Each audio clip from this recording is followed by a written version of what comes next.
My name is Monica Gleberman, and you're listening to Silence on Set podcast.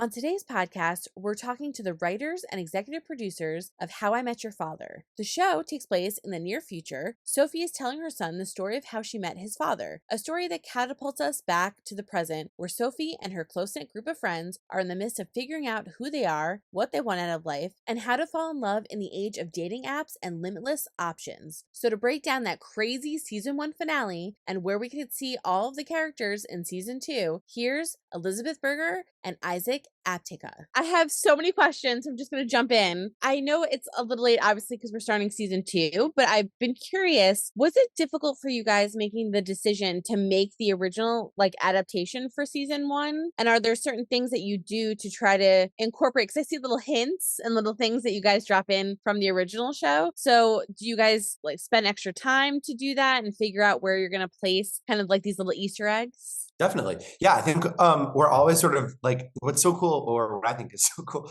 about the way that the shows connect is that they occupy the same fictional New York. So that means there's so many opportunities, whether it's gigantic crossovers from main characters or just like you're saying, little moments, little background details, little the similar businesses or alcohol brands or stuff like that. So we're always talking about what the right balance is and looking for places to hide little moments like that remind the audience that this exists in the same sitcom universe. The other half of your question, I think it felt like such an exciting opportunity to us to sort of be part of this beloved show that already had this built-in audience, but also to get to take it and to make it our own just felt so exciting. Isaac and I, we went to school together in the city and in Manhattan, and we sort of have all of those New York memories of being together and hanging with your friends and figuring it out. So it felt like this very natural combination of a show that we loved and a time of life that we loved, and getting to put those together sort of made it feel so worthwhile to us and so exciting to take on. Went to school together, which is so funny because I'm like, you guys are so famous. You're famous writers. Is that also kind of crazy to look back and be like, yeah, we're working on this. It's super nostalgic. It's fun to be with my buddy writing this, but to also know that you guys are these huge writers that are writing these big shows together. That's very sweet.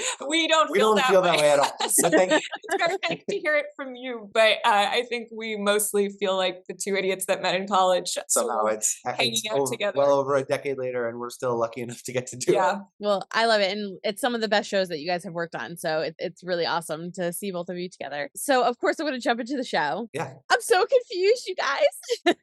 So with the finale, I love, first of all, that we don't know who the son is, right? And that's kind of hidden, which is a little different than the original and all of that kind of stuff. I love that we start in 2050 and all of the kind of flashbacks and things that we saw. But what's going on? So we have Ian, who we see, and Kim Cattrall's character, they kind of mention, oh, this is an important moment, this boat situation, this captain that we meet, we don't really know who these people are. This is something important for the future. And then you find out that it's Ian, and you also see him at the gallery. But then you also see little hints of Jessie appearing on, in her apartment, and there's photos around. And what's happening, you guys?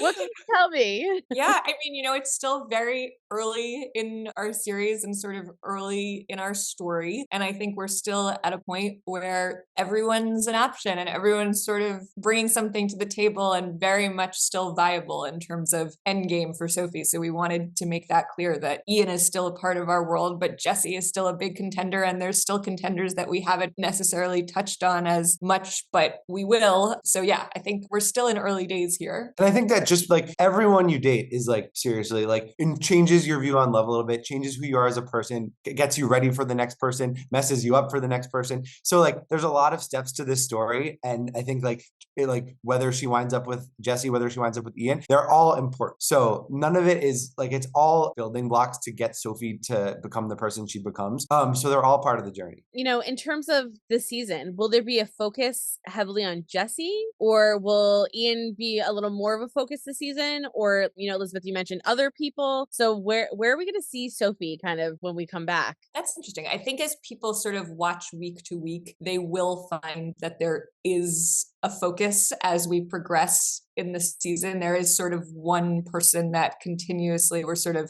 zooming in on and telling that part of our story this season. That being said, there will also be other people within this season that make an impression and show up. So a little bit of both. There's a lot of dating this season. Our Yeah. season 1 was so short, and Hillary kind of jumped into a thing with Josh Peck's character Drew pretty quickly, and Francia and Tom's characters Val and Charlie were dating from the get-go. This season is a lot more single people. So there's a lot of dating. There's a lot of failed relationships. There's a lot of relationships that just go very horrifically, comedically off the rails. And there's some serious contenders too. So it's a lot more single people than last year. I know everybody either broke up or you had Jesse hooking up with Meredith. You had like so many things going on. So I guess it gives you an opportunity to screw us all up for the next episode because we have no idea what's to come for this season. I'm so excited. So in terms of the other characters, obviously, because there's more than just Sophie, like she has all her friends. You had a couple that were married that are no longer together. So like, how are we moving forward as a group as well? Because she obviously a lot of it is an ensemble, right? As the story goes on, which is also amazing because you get to see all these different people and how they're growing and the people that they meet and things like that. So how is that going to work for the season? Is there a focus on how to shift everybody else that's kind of a little lost, I think, when we come back? Yeah, I mean, I think we feel like it is very representative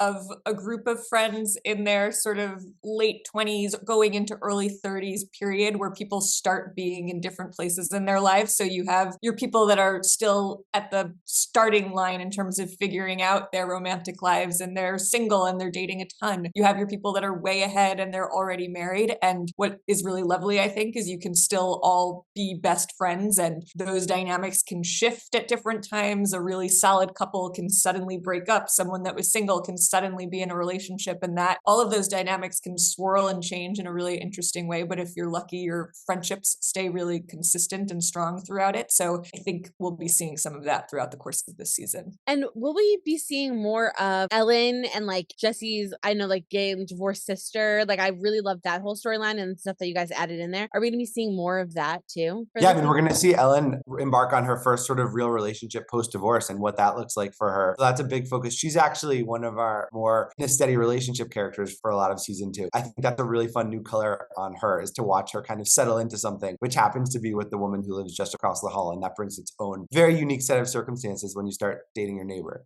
I wanted to ask kind of a two-parter, which is, what was one of your favorite things, if you can say or kind of tease, about this upcoming season that you guys did? And what are you looking forward to in terms of the fans? Because we're all so excited. And literally after the finale, all of us were like, what just happened? And like, we're all trying to put it together. I told you guys like broke us. So we're trying to figure it all out. So is there anything that you'd say to all the fans that are so excited for the premiere? I mean, honestly, my favorite episodes I love a lot. I love that we have exciting guest stars. I also love that we just get to tell these really fun hangout stories. And I think there's a couple of episodes that are really just focused on the group hanging out and being friends. And they're really silly. And like, those are the ones to me that feel so classic and like that people will love them for a long time. So I'm very excited sort of as you get deeper into the season. I think the friendships feel even deeper and even more solidified and even more like you can remember doing those stupid, crazy things with your best friends at this chapter in life. So I'm really excited for people to discover those episodes. I am the biggest fan of the two of you, like I said, and the show is so good. And it brings me back, like, it's so nostalgic for me. I'm 36 and I watch it. I'm like, oh, like I remember that. And then it's also like something that you want to achieve, like this group of friends and like you kind of want to be them and hang out with them. And, and I also feel like we learn from them. And the two of you do such a good job of instilling these storylines, teaching us, helping us grow as viewers. And so I just want to thank you guys because I'm so excited for the season. Like I said, like I was like tortured in that finale, but I cannot wait to come back and see what you guys have written for us and where all these characters are going to go. I just love them so much. Thanks so much, Monica. That's so nice of you to say. Hope you guys enjoyed listening to Elizabeth and Isaac talk about what fans can expect for this upcoming second season of How I Met Your Father. The show will arrive on Hulu Tuesday, January 24th with the first episode of season 2 and will consist of 20 episodes, one new installment weekly on the streamer. So make sure you don't miss an episode. And also, don't forget to hit the subscribe button so you're updated on all of our latest podcasts, and head over to our YouTube channel, hit subscribe so you're updated on all of our video content.